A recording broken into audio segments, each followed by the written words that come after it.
Imagine this, a quiet street, a crowd gathering, and one fearless girl standing her ground. A bully approaches, laughing, underestimating her strength. But here's the twist.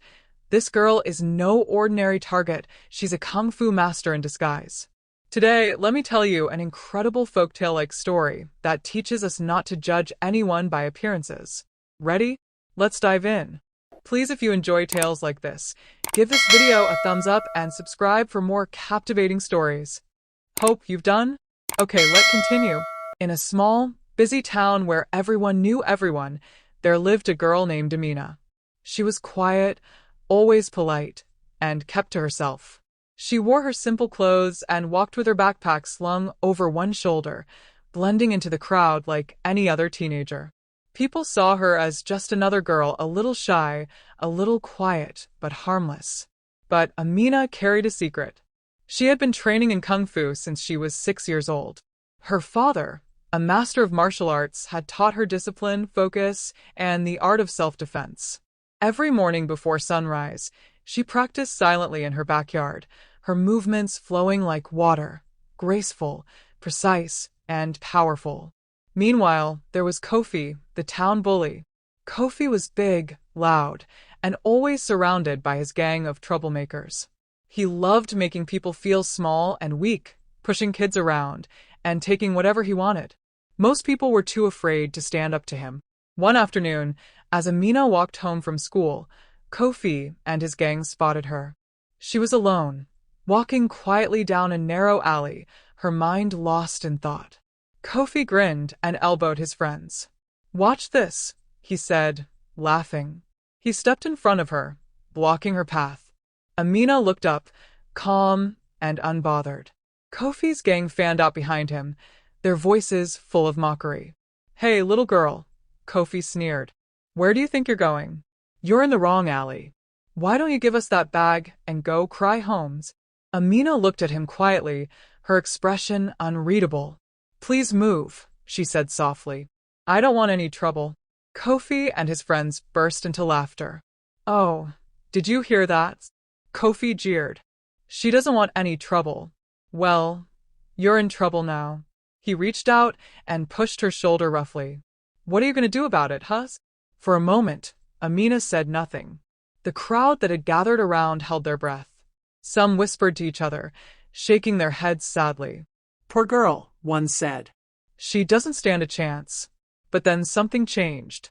Amina took a deep breath and dropped her backpack on the ground. She stood straight, her calm gaze turning sharp, focused. Kofi noticed, and for the first time, he hesitated. "What's wrong? You scared?" he taunted, though his voice wasn't as confident as before. Amina didn't answer. Kofi lunged forward, his hand reaching for her again. But faster than anyone could blink, Amina grabbed his wrist, twisted it, and with a sudden movement, pushed him back. Kofi stumbled, his face full of shock. The crowd gasped. "Whoa! Did you see that?" one of Kofi's friends said, his voice cracking. Kofi, embarrassed and angry, rushed at her again. This time, Amina moved with lightning speed. She ducked under his arm, swept her leg low, and knocked his feet right out from under him. He hit the ground hard, dust rising into the air. "You got lucky," Kofi yelled as he scrambled to his feet. His friends, unsure of what to do, stared in disbelief. One of the bullies rushed at Amina, thinking he could overpower her. But Amina moved like a shadow. She sidestepped, grabbed his arm, and flipped him over with ease. He landed with a loud thud, groaning as the crowd cheered. Another bully hesitated, but then charged at her. Amina spun around, her foot connecting with his chest in a perfectly controlled kick that sent him sprawling backward into a pile of trash cans. By now, the alley was filled with the sound of people cheering and shouting in excitement.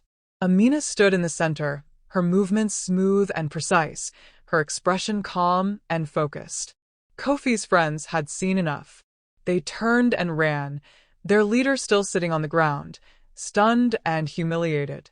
Amina stepped closer to Kofi, who was now wide-eyed and trembling. She looked down at him, her voice soft but firm. "I told you I didn't want any trouble," she said.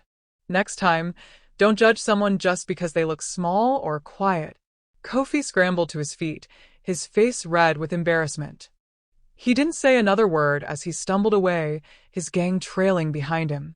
The crowd erupted into applause, cheering for Amina. Some people even called out, "You showed them, and they won't mess with you again." An older woman approached her with a proud smile. "You're a strong one, my dear," she said. "They'll never forget this day." Amina simply bowed her head respectfully, picked up her backpack, and walked away as if nothing had happened. Her calm composure never wavered, and the crowd watched her go, murmuring in admiration. The town would always remember that day, the day a bully learned that true strength doesn't shout. It stands tall, silent, and ready. Kofi and his gang, however, were not so lucky. They couldn't walk down the street without people pointing and whispering behind their backs. Kids who used to run away from them now watched with curiosity or even mocked them from a distance. Kofi could feel his reputation crumbling. The humiliation ate at him. Days passed, and he grew angrier and angrier. His friends started avoiding him, embarrassed to be associated with the boy who got beaten by a girl. One afternoon, Kofi sat alone on the steps of an old building, fists clenched in frustration. One afternoon, Kofi spotted Amina again, walking home along the same path where everything had happened. This time, though, he wasn't alone, he had his cousin with him. Kwame was older, stronger, and known for getting into fights. Kofi had begged him for help, hoping to reclaim his pride. "There she is," Kofi whispered to Kwame, pointing. "She's the one I told you about." Kwame smirked. "This is the girl who embarrassed you? She doesn't look like much to me." "Just don't underestimate her," Kofi muttered. "She's different." The two of them walked toward Amina, cutting her off once again. This time, Kwame stepped forward first. "Hey there," Kwame said, his voice dripping with arrogance.